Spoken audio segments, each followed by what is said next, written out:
Joining us now is Behnam Ben Taleblu. He's a senior fellow from the Foundation for Defense of Democracies. So, Behnam, many analysts are saying that tonight could be the night that Israel responds to Iran's ballistic missile attack, given that tomorrow marks that first anniversary since Hamas's October 7th attack. What is your take? Well, it's a pleasure to be with you, Natasha. As you mentioned, it's really more a matter of when than if Israel is going to engage in a military response, one that likely is going to be much more far-reaching and much more militarily effective than the nearly 200 ballistic missiles the Islamic Republic fired at Israel earlier this October.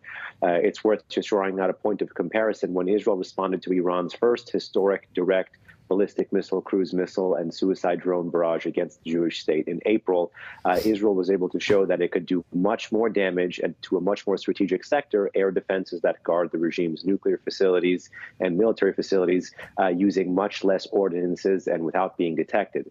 I think the real question now is if and when Israel does go ahead with their military response, to what degree of publicity would they engage in or provide it, and how prepared would everyone be for a potential Iranian response? Right. I mean, what kind of response could we expect from Iran in the case that Israel does retaliate within the next 24 hours? Obviously, from the get-go, we heard Khamenei essentially warning that the response would be crushing if Israel were to also respond to last week's ballistic missile attack. Sure, and that's a great question. And there's two variables here, one military, one political.